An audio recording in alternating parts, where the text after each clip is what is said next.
Welcome to Dharma life. मैं हूं आपके साथ चेतना और आज मैं आपके लिए लेकर आई हूं आपकी वीकली लव टैरो गाइडेंस। जी, आपकी वीकली लव टैरो रीडिंग जो है वो मैं आपके लिए यहाँ पर लेकर आई हूँ। अब ये रीडिंग जो है वो इतनी ज़रूरी इसलिए भी हो जाती है क्योंकि प्यार जो है वो वैसे भी बहुत ही कॉम्प्लेक्स होता है। ऐसे में अगर थोड़ी सी सलाह हमें मिल जाए, थोड़ा सा और मन को शांत करने के लिए कुछ एक गाइडेंस जो है वो हमें मिल जाए तो क्या कहने। और ऐसे में टैरो जो है वो काफ़ी ज़्यादा आपकी मदद कर सकता है। ये वाली रीडिंग खास इसलिए भी होती है क्योंकि इस रीडिंग में आपको मौका मिलता है अपनी रीडिंग खुद चुनने का, राइट। तो ऐसे में कैसे आप अपनी रीडिंग खुद चुन सकते हैं, इस पर चलते हैं। मेरे पास है इस वक्त 3 क्रिस्टल्स, ठीक है। ये जो 3 क्रिस्टल्स हैं इनकी प्रॉपर्टीज मैं जल्दी से आपको बता देती हूँ। दिस इज ब्लैक टूरमैलिन, जो कि आपके लिए लेकर आता है प्रोटेक्शन और साथ ही साथ नेगेटिविटी से दूर रहने की सारी शक्ति। My second crystal is clear quartz, और ये जो सेकंड क्रिस्टल है क्लियर क्वार्ट्ज आपके लिए क्लैरिटी ऑफ माइंड जो है वो लेकर आता है। And finally the third crystal is pink और रोज क्वार्ट्ज, जो कि आपकी लाइफ में प्यार, सक्सेस और उससे रिलेटेड जो अबंडेंस है, क्रिएटिविटी से रिलेटेड कुछ भी है तो वो आपके लिए लेकर आता है। ऐसे में एक गहरी सांस लीजिए और उसे छोड़ते हुए इन तीनों में से जो भी क्रिस्टल आपको पसंद आता है उस क्रिस्टल की पाइल की तरफ बढ़िए, क्योंकि वही होगी आपकी रीडिंग। अगर आपको पसंद आया ब्लैक टूरमैलिन तो आपकी रीडिंग है पाइल 1, अगर आपको पसंद आया क्लियर क्वार्ट्ज तो आपकी रीडिंग है पाइल 2, और अगर आपको पसंद आया रोज क्वार्ट्ज तो आपकी रीडिंग है पाइल 3। चलिए शुरू करते हैं सबसे पहले ब्लैक टूरमैलिन यानी कि पाइल 1 की रीडिंग के साथ। अगर आपने चुना है ब्लैक टूरमैलिन यानी कि पाइल नंबर 1 तो फिर ये है आपकी रीडिंग। अच्छा, इस रीडिंग में सबसे पहली चीज जो कि मैं ये देखकर कह सकती हूँ वो है ये कि आप और आपके जो पार्टनर हैं उनमें वो जो सहज वाला प्यार होता है ना वो नहीं हुआ था। It is very clear for me to see कि आप दोनों के ही बीच में एक बहुत ही पैशनेट वाली जो मीटिंग है वो हुई होगी। अब पैशनेट वाली मीटिंग कैसी हुई होगी, देखिए that I leave upon you, ठीक है, क्योंकि एक जनरल रीडिंग है। तो ऐसे में अभी के लिए क्या सजेशंस हैं आपके लिए, इसकी तरफ चलने से पहले थोड़ा सा एक बैकग्राउंड चेक जो है वो जल्दी से हम कर लेते हैं। जैसे कि मैंने आपको अभी भी बताया कि it started off with a very passionate sort of a meeting. Passion can be hate, passion can be love, either ways that you want to take it. लेकिन फिर ये हुआ कि यहाँ पर ना the masculine became a little heavy, ठीक है। सब कुछ अपने हिसाब से चाहिए था, सब कुछ अपने हिसाब से ही करना था, ठीक है। ये वाली चीज़ जो है ये दोनों ही पार्टीज में रही। तो ऐसे में कहीं ना कहीं ये ज़रूर हुआ कि द लड़का चेज द लड़की वाली चीज़ जो वो पास्ट में रही, बट द लड़की was like I am not interested. मगर हाँ, एक और चीज़ ये रही कि आप दोनों ही साइकिकली एक दूसरे से जुड़े रहे हैं। हाँ, कई सारे लोग जो हैं वो इस बात से मेरे ताल्लुक जो है वो नहीं रखते हैं, बट कोई बात नहीं, मैं थोड़ा सा एक्सप्लेन आपको कर देती हूँ। कई बार ये होता है ना कि सेम जगह पर आप अचानक से मिल जाते हैं, आप दोनों का प्लान नहीं होता है मिलने का, but you and up at the same movie theatre, you and up at the same mall और द सेम रेस्टोरेंट। या फिर ये भी हुआ है कभी कभी आपके साथ कि आपने सपनों में उन्हें बहुत देखा है, ठीक है जी। तो ये जो होता है ना, this is a psychic connect जो कि जनरली रहता है, और आपके में ये साइकिक कनेक्ट जो है आप दोनों के बीच में ये काफ़ी स्ट्रॉन्ग रहा है। ये साइकिक कनेक्ट क्यों रहता है, अब मैं इसकी तरफ आपको लेकर चलती हूँ। If you are someone who believes in soulmates तो ये इन्फॉर्मेशन जो है वो आपके लिए है। नहीं है तो मेरी इन्फॉर्मेशन को आप इग्नोर भी कर सकते हैं, no worries at all. But generally soulmates जो होते हैं ना, देखिए वो हर जन्म में साथ आते हैं। यस, आकाशिक रीडिंग्स के हिसाब से जो हमने देखा है वो ये है कि the kind of same soul patterns that work through life. अगर इस लाइफ में मैं किसी से प्यार करती हूँ तो पिछले जन्म में भी मैंने प्यार ही किया है और आने वाले जन्म में भी उनसे मेरा प्यार का ही रिश्ता रहेगा। सिमिलरली फॉर हेट, अगर मैं किसी को पिछले जन्म में हेट करती थी, इस जन्म में भी वो सेम ही रहेगा और आने वाले जन्म में भी, ठीक है। Until unless I don't give on my कार्मिक डेट्स। प्यार का रिश्ता जो है वो बहुत स्ट्रांग होता है, हमें सबसे पहले वही मिलता है। ऐसे में यहाँ पर जो रिश्ता है ये 2 इक्वल्स का रिश्ता है, द स्ट्रॉन्गेस्ट सोलमेट्स। कभी कभी इन्हें हम ट्विन फ्लेम्स भी कहते हैं। आई नो बड़े सारे लोगों को ट्विन फ्लेम्स के बारे में नहीं पता है। I would love to talk a lot and a lot more about them, मगर बाद में कभी। फिलहाल के लिए अगर मैं रीडिंग की तरफ चलती हूँ आपके लिए तो अब जो है the reading has reached the reading as well as the person जो कि इसे देख रहे हैं, they have reached towards a very calm and a very balanced position। इस वक्त आप जिस पोजिशन में हैं, इस वक्त आप जहाँ पर हैं, आपने अपना करियर, अपना काम, अपना इमोशन, अपने पर्सनल और प्रोफेशनल लाइफ दोनों को ही बड़े प्यार से बैलेंस कर लिया है। Look how this woman is balancing everything around her. बड़ी मेहनत लगी है यहाँ तक पहुँचने में, नो डाउट, मगर अब आप जहाँ पर हैं आप बहुत सिक्योर हैं। आप अपने आसपास की सारी चीज़ों को काफ़ी प्यार से और काफ़ी ग्रैटिट्यूड के साथ देख सकते हैं। और अब समय आता है इस रिलेशनशिप में आगे बढ़ने का। So it may be possible कि आप किसी ऐसे इंसान के बारे में सोच रहे हो जहाँ पर आपको ये लग रहा हो कि क्या मुझे इस इंसान के साथ वापस बात करनी चाहिए, should I go back to this person, should I talk to them again, क्या मुझे अपने किसी एक्स के साथ या किसी पुराने लव के साथ या फिर अपने झगड़ों को निपटा कर वापस जाना चाहिए। तो trust me, the answer is yes जी। देखिए, अनलेस कि किसी भी तरीके का दर्द का, दुख का पैटर्न हो, ठीक है, apart from that any kind of hurting pattern के अलावा आई एम टॉकिंग अबाउट, अगर कोई मिसअंडरस्टैंडिंग हुई है या कुछ भी हुआ है तो समय आ गया है कि आप उस मिसअंडरस्टैंडिंग को हटा दें। समय आ गया है कि आप उससे आगे बढ़ें। समय आ गया है कि आप अपनी तरफ से एक बिगर पर्सन बने और आगे जाकर अपने रिश्ते को संभाल लें, क्योंकि आप जब आगे आकर इस रिश्ते को संभालेंगे तभी ये रिश्ता आगे बढ़ पाएगा। और ट्रस्ट मी, ये एक बहुत खूबसूरत रिश्ता है, वो रिश्ता जो कि आपको जाने नहीं देना चाहिए, which you should not have second thoughts about. तो ज़रूर जाइए, फिगर आउट कीजिए थोड़ा सा यार, take a little time, take a day or two, calm yourself down, figure out what you want to speak, और इस इंसान से आप ज़रूर जुड़िए, क्योंकि कहीं ना कहीं ये कोई बहुत पुराना संबंध है जो आप तक वापस आया है। और इससे देखो, जब भगवान लेकर आता है ना तो थोड़ा सोच समझ कर ही लाता है, तो ऐसे जाने नहीं देना चाहिए। कोशिश कीजिए that if you feel that this is in your right interest, of course, तो इनके साथ ज़रूर एक बात कीजिए। सिर्फ छोटी सी ईगो या छोटी सी मिसअंडरस्टैंडिंग की वजह से एक खूबसूरत रिश्ते को खो मत दीजिएगा। तो ये थी आपके लिए पाइल 1 जो है उनके लिए love guidance for the week. अब चलते हैं पाइल 2 की तरफ। अगर आपने चुना है क्लियर क्वार्ट्ज यानी कि पाइल 2, तो फिर ये है आपकी love reading for the week.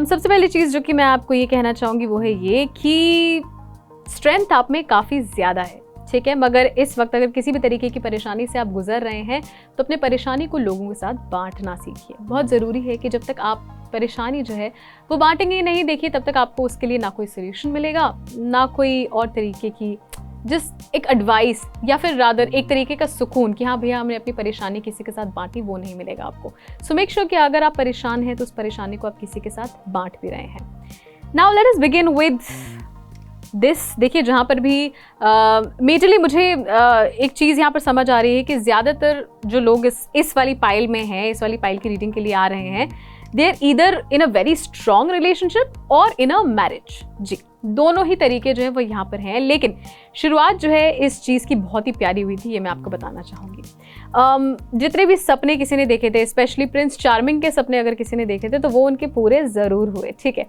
पूरे होने के साथ साथ आपको बहुत सारी सुविधाएं जो हैं वो भी मिली।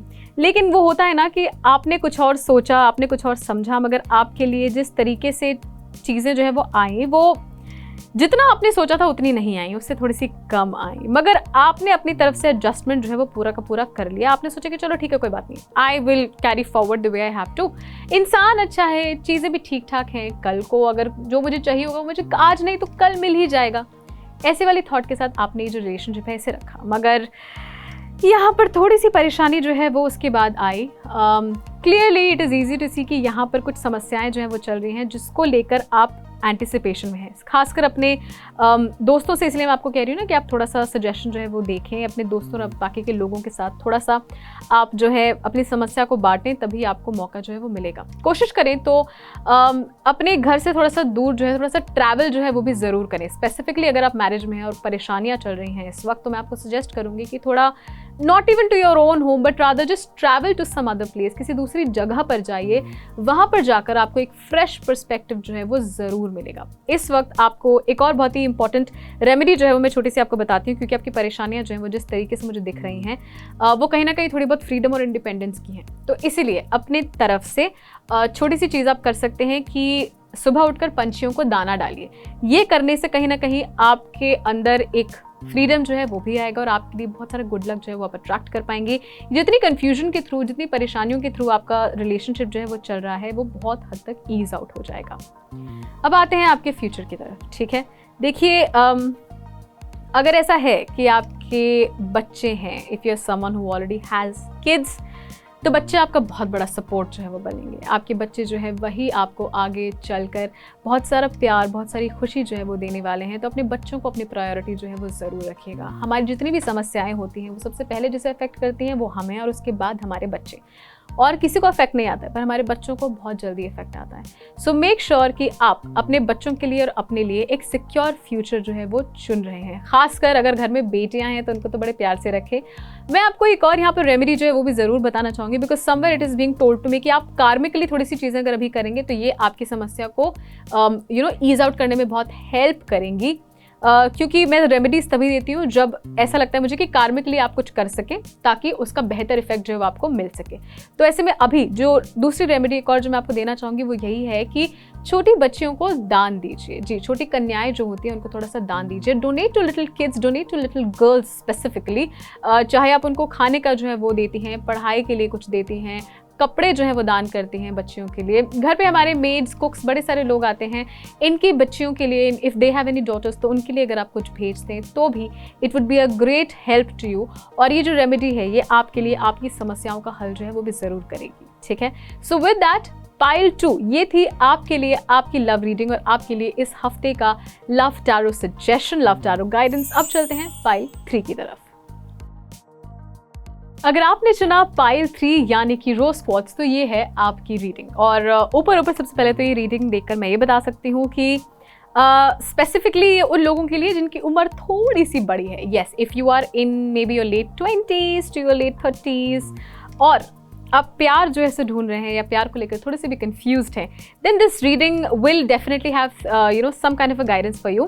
हालांकि अब अगर कम भी उम्र के हैं इससे भी तो भी कोई फर्क नहीं पड़ता, क्योंकि आपके लिए भी कोई ना कोई गाइडेंस यहाँ पर ज़रूर रही होगी। तो अपने मन की बात को इस चीज़ के लिए ज़रूर सुनिए। लेट्स गेट बैक टू अगर मैं सबसे पहले इस रीडिंग में ये चीज़ जो है वो दिखाती हूँ, which is actually the reason why I said कि ये थोड़े से बड़े उम्र के जो लोग हैं ना उनके लिए ये वाली रीडिंग है। No nothing for nothing like ऐसा कि बच्चे नहीं सुन सकते, बट इट्स जस्ट दैट कि जो सजेशंस है ना वो थोड़ा कॉम्प्लेक्स या थोड़ा सा बड़ा उम्र का इंसान जो है वो उसको ज़्यादा बेहतर तरीके से समझ पाएगा। आपने अपनी सारी लाइफ जो है, major portion of your life you have worked very very very hard. आपको इतना हार्ड वर्क करना पड़ा है अपनी लाइफ में कि भाई आपने जितने सपने अपने सजाए थे वो बहुत टाइम के बाद आपके पास आए हैं। और बहुत टाइम के बाद जब आपके पास आए हैं तब आपको समझ आया है कि यार फाइनली मेरी मेहनत जो है वो मुझे अब उसका अपना रिजल्ट जो है वो मुझे मिल रहा है। उसका जो एक लेजर है, उसकी जो एक खुशी है वो मैं अब महसूस कर सकता हूँ या कर सकती हूँ। But now is the time when you are in a position जहाँ पर आपके जीवन में अब प्यार जो है वो आ रहा है, दूर से आ रहा है थोड़ा सा। लाइक ये कार्ड जो है बड़ा खास इसलिए भी है क्योंकि ना the lady, I just quickly show you that the lady में look like that she is looking at someone, मगर वो कहीं दूर ऐसे उसमें नहीं देख रही है। There is a very small little figure of a man who is here, और वो मैन जो है वो ये है जी। So the card together comes out something like this. ठीक है, अब ये जो दो कार्ड साथ आते हैं इसका मतलब यही है कि you are finally nearing the position जहाँ पर आपके जीवन में सौहार्द जो है वो आ रहा है और बड़े प्यार से आ रहा है। When both of these actually cards come together, हमेशा यही चीज़ होती है कि ये कार्ड्स आते ही है फॉर एल्डर पीपल, क्योंकि ना उन्होंने अपनी मेहनत जो है वो कर ली होती है और अब वो अपनी मेहनत का आराम से जो भुगतान है वो कर रहे होते हैं। They are enjoying their life with that. आपके लिए ये लव गाइडेंस में इसलिए आ रहा है क्योंकि आपने सारी ज़िंदगी उस एक इंसान का इंतज़ार किया है जो कि आपको वो सब कुछ दे सके जिसके लिए आप वेट कर रहे थे। एवरीबडी थिंक्स कि हम इस एक टाइम पर हम जो है काम करेंगे, इस एक टाइम पर हम शादी करेंगे, इस एक टाइम पर हम बच्चे जो है वो करेंगे। तो आप उस टाइम पर पहुंच चुके हैं where you are like now I am ready for a soulmate. अगर आपको लग रहा है कि आप रेडी नहीं हैं, आप सोच रहे हैं यार नहीं यार अभी कहाँ, अभी तो मेरी उम्र ही क्या है, trust me, your soul, that is your higher soul, या फिर कुदरत जिसे कहते हैं, किस्मत जिसे कहते हैं आपकी, वो रेडी है to invite a soulmate for you, और वो जल्द ही जल्द जो है आपकी तरफ आने भी वाले हैं। आपकी तरफ आने के लिए हालांकि उनको थोड़ा सा समय जो है वो भी लगेगा, ये भी मैं आपको बता देती हूँ। It's a little bit of things in the works. आपकी मेहनत जो है वो सबने नोटिस करी है, आपका जो पेशेंस है, आपका जो प्यार है अपने लिए, वो सभी ने नोटिस करा है। आपने फाइनली अपने ऊपर जो ध्यान देकर अपने आप को बेहतर बनाया है। May be you just gone through a glow up, may be आपने अभी अभी जो है वापस एक्सरसाइज करनी शुरू करी है। You are looking great, you are feeling great, you are doing great, और इसी वजह से the universe wants to reward you with your favourite person. The universe wants to reward you with a soulmate, और ऐसे में ये reward जो है आपको जल्द ही मिलेगा। अगर कोई आपके दिमाग में ऑलरेडी है और आपको लग रहा है कि मे बी ये थोड़ा अनअचीवेबल है यार, ये पता नहीं you know this person is way out of my league, ये तो मतलब पकड़ में कभी आ ही नहीं सकता, या इनसे तो मैं बात ही नहीं कर सकती, या इनसे तो मैं कुछ कह ही नहीं सकता। ऐसा बिल्कुल नहीं है। आपको ऐसा मौका जल्द ही दिया जाने वाला है जहां पर आप उनसे बात कर पाएंगे। हालांकि ये मौका, जैसे कि मैंने कहा, थोड़ा सा अंडर द वर्क्स है, थोड़ा सा समय इसमें लगेगा, मगर अपने फोकस को उस इंसान पर रखिए जिनसे आप अपना रिश्ता जो है वो बनाना चाहते हैं, और आपको वो जरूर मिलेंगे। ये आपके लिए इस वक्त की लव टैरो गाइडेंस जो है। तो इसके साथ ही पाइल नंबर 3 जो है उनका गाइडेंस भी यहाँ पर खत्म होता है। कौन सी पाइल चुनी आपने, 1, 2 या 3, मुझे नीचे कमेंट सेक्शन में लिखकर जरूर बताइए। और इसके साथ ही ऐसी और वीडियोस और ऐसी ही टैरो गाइडेंस के लिए देखते रहिए धर्मा लाइव।